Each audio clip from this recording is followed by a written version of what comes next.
அனைவருக்கும் வணக்கம். Welcome to Dharma academy. இந்த வீடியோவில் நம்ம பார்க்க போகிறது ஜூலை 15 மற்றும் 16 இந்த இரு தினங்களுக்குண்டான கரண்ட் அஃபேர்ஸ் தான். வாங்க வீடியோக்குள்ளே போகலாம்.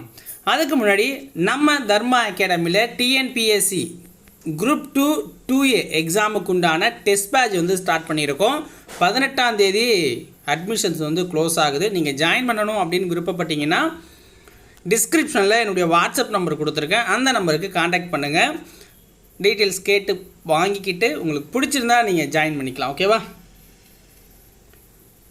வீடியோக்குள்ளே போயிடலாமா? ஃபஸ்ட்டு கொஷின் பாருங்கள். சென்னை உயர்நீதிமன்றத்தின் புதிய தலைமை நீதிபதியாக தேர்வு செய்யப்பட்டுள்ளவர் யார்? சென்னை உயர்நீதிமன்றத்தோட புதிய தலைமை நீதிபதியாக தேர்வு செய்யப்பட்டிருக்கவர் யார்? ஆன்சர் எம் ஸ்ரீவாஸ்தவா அப்படிங்கிறவர் தான் புதிய தலைமை நீதிபதியாக தேர்வு செய்யப்பட்டிருக்கார். இதுக்கு முன்னாடி தலைமை நீதிபதியாக இருந்தவர் யாருன்னா கேஆர் ஸ்ரீராம் அப்படிங்கிறவர் தான் இதுக்கு முன்னாடி தலைமை நீதிபதியாக இருந்தார். அவர் ராஜஸ்தான் உயர்நீதிமன்றத்திற்கு டிரான்ஸ்ஃபர் செய்யப்பட்டிருக்கார். ஓகேங்களா? ஸோ இப்போ ராஜஸ்தான் உயர்நீதிமன்றத்தில் இருந்த தலைமை நீதிபதியாக இருக்கிற எம் ஸ்ரீவாஸ்தவா இங்கே சென்னைக்கு டிரான்ஸ்ஃபர் ஆகிருக்கிறார். ஓகேங்களா? ரெண்டு பேரும் இன்டர்சேஞ்ச் ஆகியிருக்காங்க, அவ்வளோதான். இதே மாதிரி பார்த்தீங்க அப்படின்னா அபரேஷ்குமார் அப்படிங்கிற நீதிபதி திரிபுராவிலேருந்து தெலுங்கானா மாநிலத்திற்கு சேஞ்ச் ஆகியிருக்காரு தலைமை நீதிபதியாக. எம்எஸ் ராமச்சந்திர ராவ் அப்படிங்கிறவர் ஜார்க்கண்ட் மாநிலத்திலிருந்து திரிபுரா மாநிலத்திற்கு டிரான்ஸ்ஃபர் ஆகியிருக்காரு. ரெண்டாவது வினா, கோவா மாநிலத்தின் புதிய ஆளுநராக நியமிக்கப்பட்டுள்ளவர் யார்? கோவா மாநிலத்தின் புதிய ஆளுநராக நியமிக்கப்பட்டுள்ளவர் யார்னா அசோக் கஜபதி ராஜு அப்படிங்கிறவர் தான்.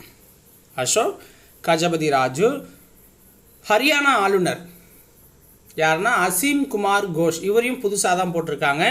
அதே மாதிரி லடாக் யூனியன் பிரதேச ஆளுநராக கவிந்தர் குப்தா அப்படிங்கிறவரை போட்டிருக்காங்க. கவிந்தர் குப்தா. ஓகேங்களா? கோவா மாநிலத்துக்கு அசோக் கஜபதி ராஜு, ஹரியானாவுக்கு அசீம் குமார் கோஷ், லடாக்குக்கு கவிந்தர் குப்தா. ஓகேங்களா? இந்த கவிந்தர் குப்தா அப்படிங்கிறவர் ஜம்மு காஷ்மீரோட மேயராகவும் இருந்திருக்காரு, ஜம்மு காஷ்மீரோட முன்னாள் துணை முதல்வராகவும் இருந்திருக்கிறாரு. மூணாவது வினா பாருங்கள். ஆக்சியம் 4 திட்டத்தின் மூலம் இஸ்ரோ எத்தனை ஆய்வுகளை மேற்கொண்டது? ஆக்சியம் 4 திட்டம் அமெரிக்காவோட நாசா விண்வெளி நிறுவனத்தால் ஒரு வெற்றிகரமாக முடிக்கப்பட்ட ஒரு திட்டம் அப்படின்னு சொல்லலாம். ஓகேங்களா? இந்த திட்டத்தில் இஸ்ரோவும் இணைஞ்சிருந்துச்சு. இஸ்ரோ எத்தனை ஆய்வுகளை இதன் மூலமாக மேற்கொண்டுச்சு அப்படின்னு பார்த்தீங்கன்னா 7. ஓகேங்களா? அதாவது இந்தியாவில் ககன்யான் திட்டம் அப்படின்னு ஒன்று ஸ்டார்ட் பண்ணுறாங்க. ஓகேங்களா? ஸோ அந்த ககன்யான் திட்டத்தின் மூலமாக விண்வெளிக்கு 4 இந்திய வீரர்களை அனுப்புறது தான் நோக்கமாக இருக்குது. முதல் முறையாக அனுப்ப போகிறோம் அப்படிங்கிற நம்ம சொந்தமாக. ஓகேங்களா? ஸோ அதற்காக என்ன பண்ணியிருக்காங்க அப்படின்னா இந்த ஆக்சியம் 4 அப்படிங்கிறது அமெரிக்காவோட திட்டம். ஸோ அதில் 4 பேர் போகிறாங்க. அதில் ஒருத்தராக இந்தியாவை சேர்ந்த சுபான்ஷு சுக்லா இவரை அனுப்பலாம். இந்த 4 பேர் போகிறாங்களே இந்தியாவை சேர்ந்தவங்க, இவங்களுக்கு ஹெல்ப்பாக இருக்கும், அவருக்கு ஒரு ட்ரைனிங் எடுத்த மாதிரி இருக்கும் அப்படிங்கிற மாதிரியான ஒரு சுச்சுவேஷனில் லக்னோவை சேர்ந்த இந்த சுபான்ஷு சுக்லா அப்படிங்கிறவர் தேர்வு செய்யப்பட்டு அந்த ஆக்சியம் 4ல் சேர்க்கப்படுறாரு. ஓகேங்களா? 4 பேரில் ஒருவராக இவரும் போயிட்டு நேற்று ரிட்டர்ன் வந்துட்டாங்க. ஓகேங்களா? இந்த 7 ஆய்வுகள் என்னென்ன அப்படின்னு பார்த்தீங்கன்னா திசு மறு உருவாக்கம், விதை முளைப்பு, நீல பசும்பாசி வளர்ப்பு, கதிரியக்க விளைவுகள் பற்றி, மனித உடல் இயக்கம், மிதக்கும் நீர்க்குழுமி உள்பட இஸ்ரோவால் அளிக்கப்பட்ட ஈர்ப்பு விசை. ஓகேங்களா? இது சார்ந்த 7 முக்கிய ஆய்வுகள் வெற்றிகரமாக ஒரு சுபான்ஷு சுக்லா முடிச்சிருக்காரு. பூமியிலேருந்து 400 கிலோமீட்டர் உயரத்தில் மணிக்கு 28,000 கிலோமீட்டர் வேகத்தில் சர்வதேச விண்வெளி நிலையம் அப்படிங்கிறது அமைஞ்சிருக்கு. ஆக்சியம் 4 திட்ட வீரர்கள் விண்வெளியில் மொத்தம் 1.3 கிலோமீட்டர் தூரம் பயணிச்சிருக்காங்க.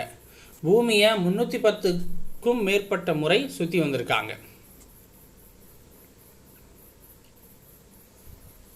நான்காவதுனா, உங்களுடன் ஸ்டாலின் திட்டத்தில் மனுக்களின் குறைகளை தீர்க்க அதிகபட்ச கால அளவு என்ன? உங்களுடன் ஸ்டாலின் திட்டத்தில் மனுக்களின் குறைகளை தீர்க்க அதிகபட்ச கால அளவாக 45 நாட்களை வச்சுருக்காங்க. 45 நாட்களை ஃபிக்ஸ் பண்ணியிருக்காங்க. தமிழக முதல்வர் மு க ஸ்டாலின் ஜூலை 15 கடலூர் மாவட்டம் சிதம்பரம் நகராட்சியில் தொடங்கி வச்சுருக்காரு. இந்த டீட்டெயில் நான் ப்ரீவியஸ் வீடியோஸில் டீட்டெயிலாக கொடுத்துருக்கேன். என்ன தொடங்குறாங்க, எத்தனை நகராட்சி, ஊரகப்புறம், நகர்ப்புறம் எவ்வளோ அப்படிங்கிறதான் டீட்டெயிலாக சொல்லியிருக்கேன். ஸோ அதை அந்த வீடியோவில் போய் பாருங்கள். ஓகேவா? மாணவர்கள் படிப்பதற்கு உகந்த நகரங்கள் பட்டியலில் சென்னை எத்தனையாவது இடத்தில் உள்ளது? மாணவர்கள் படிப்பதற்கு உகந்த நகரங்கள் பட்டியலில் சென்னை எத்தனையாவது இடத்துல இருக்குது?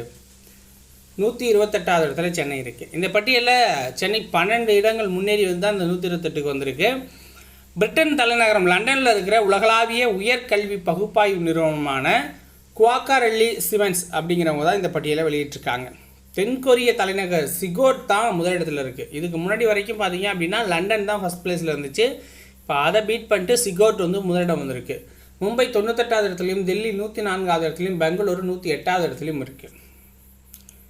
6வது வினா, எல்ஐசியின் புதிய நிர்வாக இயக்குநராக நியமிக்கப்பட்டுள்ளவர் யார்? எல்ஐசியோட புதிய நிர்வாக இயக்குநராக நியமிக்கப்பட்டிருக்கவர் யாருன்னா ஆர் துரைசாமி அப்படிங்கிறவர் தான் இந்திய ஆயுள் காப்பீட்டு நிறுவனத்தின் நிர்வாக இயக்குனர் மற்றும் தலைமை செயலதிகாரியாக அவரை போட்டிருக்காங்க.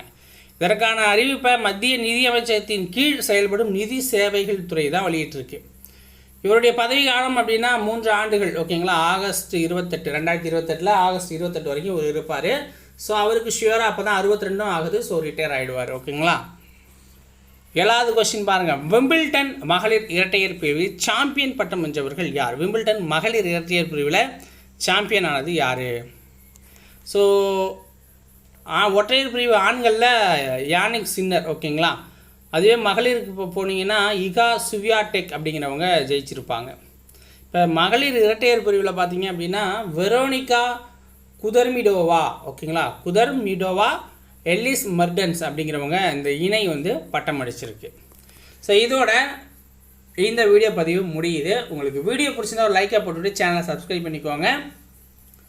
நீங்கள் குரூப் 2 2A டெஸ்ட் பேட்சில் ஜாயின் பண்ணணும் அப்படின்னா டிஸ்கிரிப்ஷனில் இருக்க என்னுடைய வாட்ஸ்அப் நம்பருக்கு தொடர்பு கொள்ளுங்கள். நன்றி, வணக்கம்.